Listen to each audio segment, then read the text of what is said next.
Before we begin, viewer discretion is advised. This is for entertainment purposes only. Yeah, Stephanie White is the one who said she's building the team around Kelsey Mitchell. All right, well, if you're doing that, then we need to go elsewhere. So I'm interested to see what you're going to have to say. We got Kelsey Mitchell exposing the truth. Wait, did Kelsey Mitchell really just say that? Because after those shocking words, Caitlin Clark might be done with the Indiana Fever for good. And now, Sophie Cunningham and Lexi Hall are stepping up not to defend, but to say, we're leaving too. This is the breaking point the WNBA never saw coming.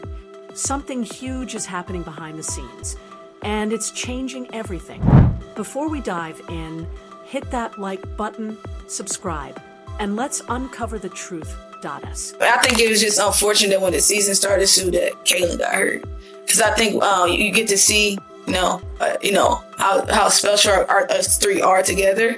And that part sucks. It all began with Kelsey Mitchell's shocking post-game interview, a moment that completely changed everything inside the Fever locker room.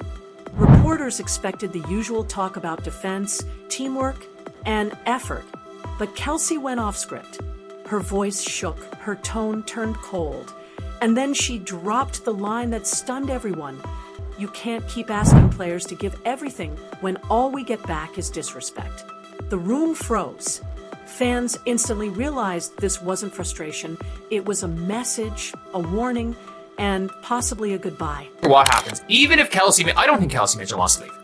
It's going to take, these two have had 10 games together in a system where they were able to run, both of them were able to play, and they were both healthy.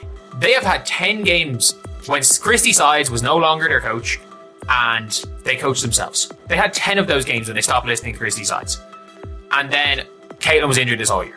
Within our locker room, she wasn't trying to be bigger than anyone else, and I think the way that her style of play, it ended up complimenting me, ended up complimenting AB, and so the one thing I love about Caitlin too is that we all love basketball the same way. Just hours later, Sophie Cunningham dropped a post that blew everything wide open. We stayed quiet long enough. Some people play politics, not basketball. That single line sent shockwaves through the entire WNBA community. Insiders began whispering something was seriously broken inside the Fever. Caitlin Clark, the league's brightest star, was reportedly heartbroken and exhausted from being blamed, benched, and bullied by the very system that claimed to protect her. Then Lexi Hull spoke up in her own quiet way, saying, respect is earned, not manipulated. I've been that way. You have people that come in and not want to do or buy in once it's not, or once it don't go their way, or once unfortunate things happen and you can't play and injury happens and you're not getting your body the way you want to. And so I can respect the fact that she kept the program, and she didn't let her passion for it waver, because she ended up pouring in more than she thought. And it was dope because she could have easily not been that person. Right. Yeah, I hear you. Yeah, I would build on what I was saying and add from what I'm hearing from you is she was that way in the locker room too. Yes. Fans caught on instantly. This wasn't about basketball anymore. It was about truth.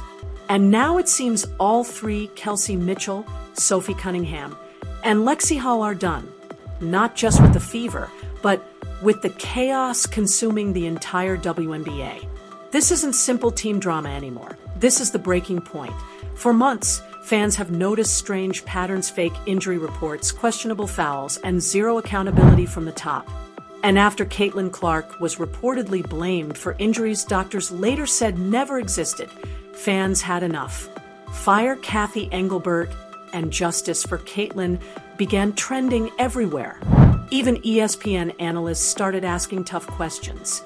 How much longer can the league hide behind PR statements when fans clearly see what's happening? Asterisk, because when your biggest stars start walking away, it's not a player problem, it's a leadership crisis. And Sophie Cunningham? She didn't hold back this time.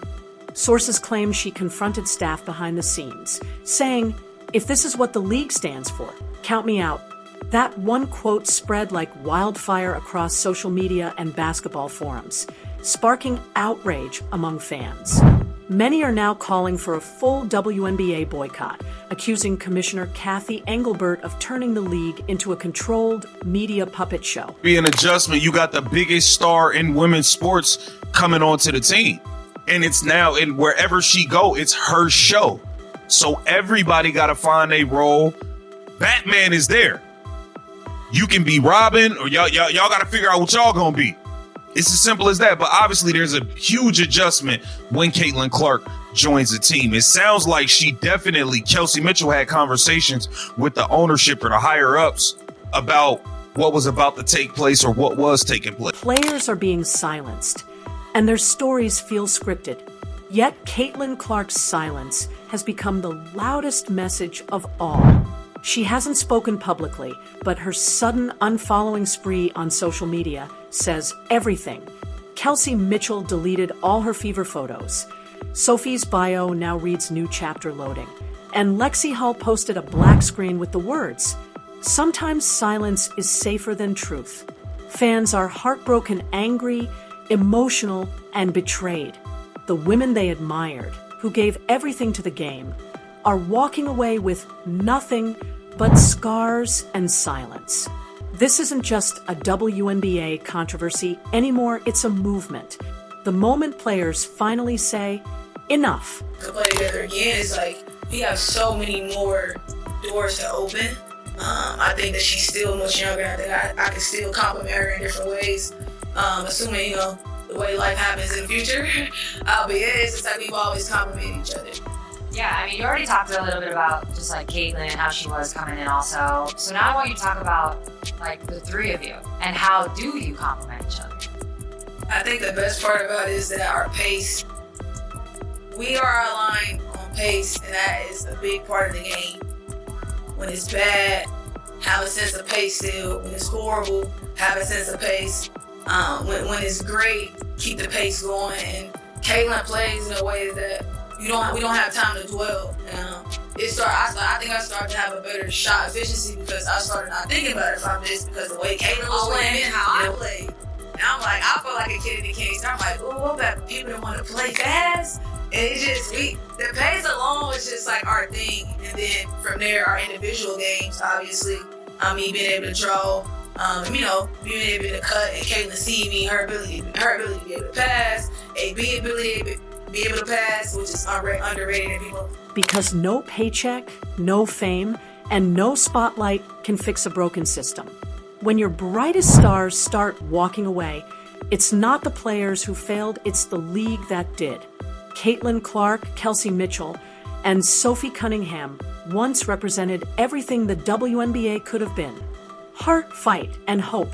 Now, they represent everything it's lost.